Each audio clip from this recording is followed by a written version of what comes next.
So hey guys, welcome to the Random Watch Dude channel. I've been off air for a little while, as some of you might know. I've been a prolific uploader of videos about this crazy obsession, which is the watch hobby. And I took a little break from the hobby about 4 months ago. I stopped making videos, and in actual fact I took a bit of a sabbatical from social media generally, which is why you haven't seen me for a little while now. But I'm back, guys. The power reserve is fully charged, and today I'm wearing a vintage Seiko diver's watch. This is the 6105, often referred to as the Captain Willard. 1970. This watch is actually older than me. It's 55 years old, this watch. It's crazy, and it's in fantastic condition. As much as I love modern watches, guys, I absolutely adore wearing and collecting and obsessing over vintage watches, and today I've got a vintage watch on, really enjoying it. In fact, of all the vintage watches that I've ever owned, this one is probably the best. It's in absolutely beautiful condition. Look out for it on the secondary market, guys. The Seiko Captain Willard 6105. They are great watches. In actual fact, I've just bought the predecessor to this model, which was also known as the 6105, but it was the 8000 series. And I've just picked up one of those in quite tatty condition, I will say. It's in such tatty condition, I'm not going to put it on this video just yet. I actually dismantled it yesterday. I took it apart. I'm going to service it. Crazy. Why would you want to service an automatic watch when you can just pay a few $100 and get a professional to do it for you? But that's the craziness of this hobby. Guys. And today I want to talk to you about my inaugural video upon my return. I want to talk to you about a little dilemma that I had recently, quite a significant dilemma actually, and those of you that are as obsessed with watches as I am will relate to this dilemma very clearly. And that is to say, as watch hobbyists, once you've collected maybe a dozen watches, or 20 or 50 or 100, or some of you might be happy with 6, great, but you get into this, what is often referred to as rotation anxiety, don't you? In other words, you can't wear more than one watch for more than a day or two. If you're lucky, you might get a week out of one watch before you start to get anxious and you want to put one of your other beautiful watches on. This is called rotation anxiety, okay? When you actually start to really worry and concern yourself with how long you're going to wear this particular watch before you put another one on. Rotation anxiety. Now this is an issue that most of us watch collectors get. But what happens when the cycle is broken? The cycle is broken, and here's an example of how the cycle got broken for me recently, and I was left in even more trouble and turmoil because I was going away. My rotation cycle was being broken by the fact that I was going away. I was going away for 2 reasons, and I was going away for 10 nights. Not a very long time. I was going away for 3 nights on a work trip. I work in senior management as a regional manager for a large global corporate business, and we had a regional managers meeting in Australia, and I had 3 days there, so fairly high level, sat around a boardroom talking, presenting, that kind of stuff. And but that was backed up, that was followed up, so I have a watch in mind for that type of setting. But of course then I'm going on holiday. I'm not going to go all the way to Australia from New Zealand and not spend another week on holiday with my family. So here we are. Here's a bit of a dichotomy now. So I'm spending 3 days on a work trip in a boardroom with a lot of senior managers around me, presenting, talking, followed by a really relaxed, casual family holiday where I'm going to be in the hot tub at the beach. I'm going to be in nice, chilled out restaurants. We're going to go on hikes in the bush. We're going to go on whale watching tours, we're going to go snorkeling, we're going to go kayaking. I need a watch for that situation too. Here's the dilemma. A lot of you guys, and I know a lot of you guys, would probably take 3 or 4 watches. You'd probably take your Rolex, for the boardroom, and you'd probably take your Seiko SKX, for the family, beta holiday for the kayaking, and if you're going snorkeling, you might put your Submariner on, just for a bit of fun. You might take 2, 3, 4 watches, and I know a lot of you guys do take a lot of watches, even when you go away on trips. I know a lot of you guys you probably obsess over the 3 or 4 watches you're going to take. Now me, I like to keep things simple. I like to travel light, very light, and I like to keep things really simple. I'll take one watch and I'll go away for a trip, for a week, for a day, for a month, and I only want to wear one watch. Why do I only want to take one watch? Because life's too difficult, guys, as it is when you're away. You got a lot on your mind, you just want to have fun, but you also want to wear the perfect watch for the scenario. So I really struggled with this, guys, and so I eventually made a decision. I'm back off the holiday now, by the way. I'm back off the work trip, and I wanted to share this video with you to talk to you about my decision-making process. I want to show you the 5 watches that I'd narrowed it down from in my collection that was going to be the one watch for this trip. I'm going to go through those 5 watches, I'm going to show you, and then I'm going to explain to you which watch I chose out of those 5. And by the way, guys, I am absolutely delighted with the decision I made. Not a single regret. This watch performed fantastically on this trip. And I'm going to go through that video now for you, show you the 5 watches, and then at the end I'm going to talk to you about the end result, which watch I chose and why. Okay guys, I have every intention of drinking that cup of tea, and so I'll keep this as short as possible. I'll try and keep this down to just 2 or 3 minutes. I'll go through the top 5 watches, or the 5 watches that I had left out of the collection of 12 or 13 or so, and I'll start with the Rolex Submariner. Why would you not, if you had this watch in your collection, why would you not take this on a 10-day excursion if you only had to wear one watch? Why would you not take this? It's a fantastic watch, the 124060. This is the latest iteration of the ubiquitous Rolex Submariner. There you go. Gorgeous watch. I've really enjoyed wearing this watch. I really look forward to wearing this watch, actually, when I put it on. When it's out of the rotation, I really look forward to chucking this watch on. And by the way, if you see the odd serial number pop up in the video, don't worry about it. If putting your serial number on YouTube was such a big deal, if exposing your serial numbers was such a big deal, then the Rolex ADs would not let you take pictures of these watches when you try them on in the boutique. Don't listen to the rubbish that people say about hiding your serial number, guys. If you own the real thing, it doesn't really matter, does it? You've got the real thing. And here we are. I've got the real thing. This is a Rolex Submariner. Why would you not put this on as your one watch in your collection? Well, of course, you might not do that because you've also got the Omega equivalent, which is the Peter Blake, the 2254.50. A beautiful neo-vintage Seamaster, thinner than the Submariner, about the same dimensionally, 41-42mm diameter, huge lume plots, running on the 1120 movement, very easy to service. I actually had this one serviced just over a year ago now, maybe a year and a half ago actually. Time flies, doesn't it? This one's running gorgeous. It's running at +1 second per day.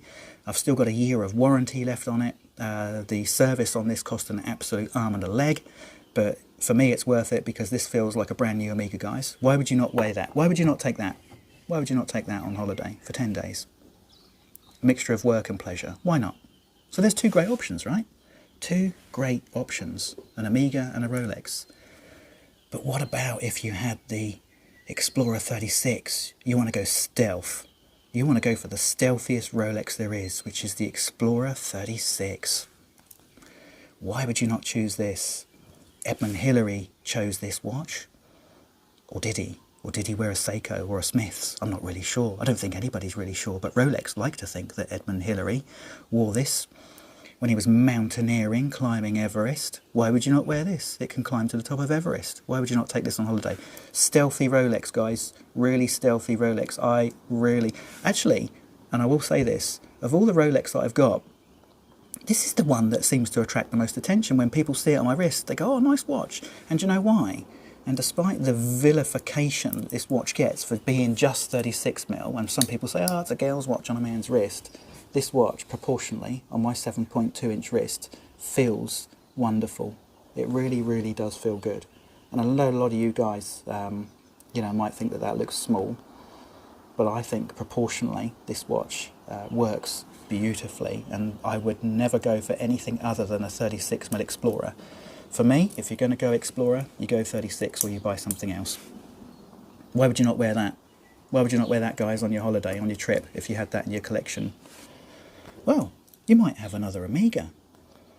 Look at this, the Seamaster 2220.80.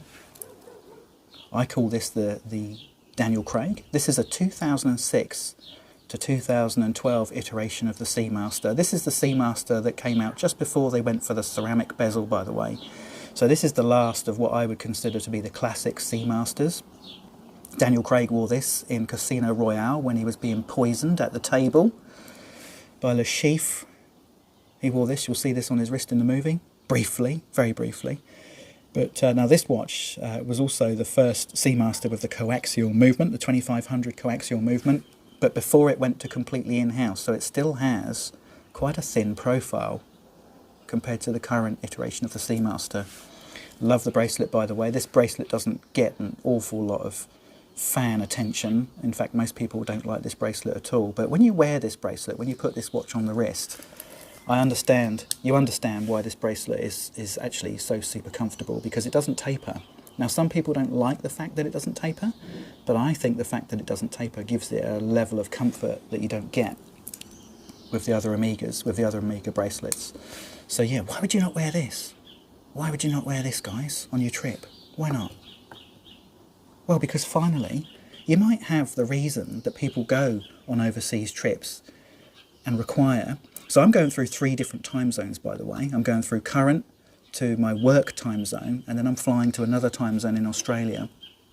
So why would I not want a watch with a GMT function? Why would I not want to wear a GMT Master 2, a Rolex GMT Master 2?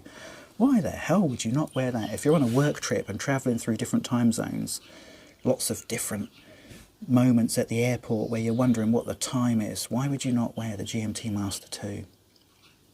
You can follow 3 different time zones with this watch. Crazy, eh? Crazy. Why would you not wear this if you had this in your collection? Why not? So you can see, guys, these are the 5 watches. These are the 5 watches that I've got to choose from. I've got the Rolex Submariner. I've got the Amiga 2254.5.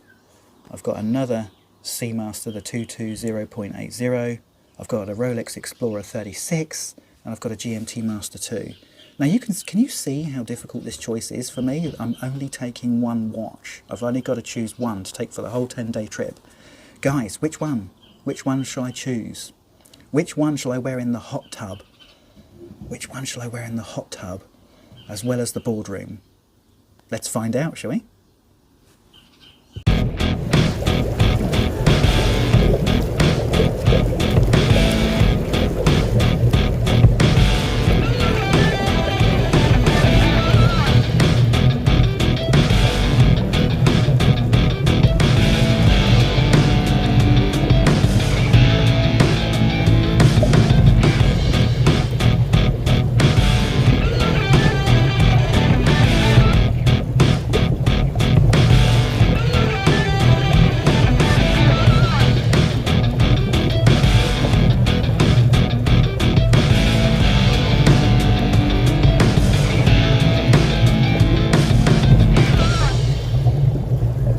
Yeah, so I made the decision, guys. The Amiga Seamaster 2220.80.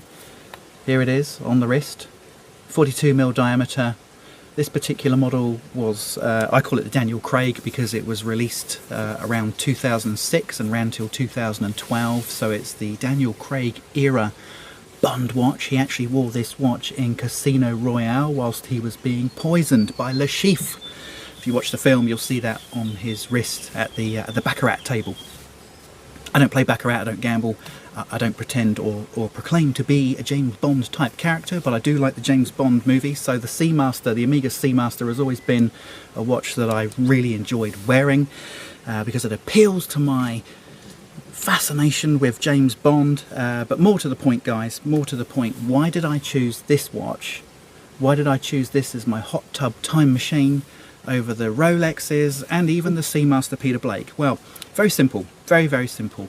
The Rolexes in general, just a little bit too fussy and a little bit too formal, not very playful, Now, playfulness is really important to me when I'm on holiday. I want a watch that's playful, and blue, really, when I look at the other 4 watches, when I look at the GMT Master 2, albeit it had the green lower section of the bezel, it's a little bit boring and a little bit formal. I look at the Explorer. Now, the Explorer 36, I'll be honest with you, if there was a number 2 behind the Seamaster, it was going to be the Explorer 36. That was going to be, of the 3 Rolexes, yes, it even beat the Submariner when it comes to playfulness and informality, working at the boardroom table and then on holiday. I think the Explorer probably would have been the Rolex choice. But I didn't go for the 3 Rolexes in the end because I thought they were a little bit formal. They probably would have worked quite well if it was just a work trip, but because I was also following the trip up by going on holiday, no, not quite. It ended up having to be an Omega because they've got a more sporty, playful feel about them, and they work just as well in the boardroom, guys. They're a great watch to wear to work in meetings. They sit there very comfortably on the wrist. Yes, they're sporty, but they're also quite elegant, and they're very, very high quality watches. So it ended up being essentially just a choice between the Peter Blake 2254.5 and the Daniel Craig, as we'll call it now, the 2220.80. Both stunning watches, both fantastic watches. They work so well in informal and formal environments. I went for the Daniel Craig in the end, guys, because quite frankly, how can I go on holiday to Australia and go swimming and whale watching and sit in the hot tub and sit in nice restaurants eating pizza and getting fat without wearing a blue dialed watch? I mean, that's what it came down to, guys, in the end. It just came down to the fact that I found the blue dialed Seamaster just more playful, more enjoyable to wear, but it worked also very, very well in the more formal environment that I was in at the start of the trip. So there you go. The hot tub time machine for me is the 2220.80. Would I change, now that I've been on the holiday, I've come back, would I have changed my decision? No, 100% think that I made the right decision. Do I regret not taking more than one watch? No, I am so happy that I just wore the one watch, guys. I'm so happy I wore just one watch. It makes life so much easier. No rotation anxiety. In actual fact, just to finish off, when I got back, I've been back for a couple of days now from my trip, I actually really struggled to take this off when I got back. I wasn't in a hurry to take it off. I was quite happy to keep wearing it even when I got home. I wasn't missing my other watches all that much.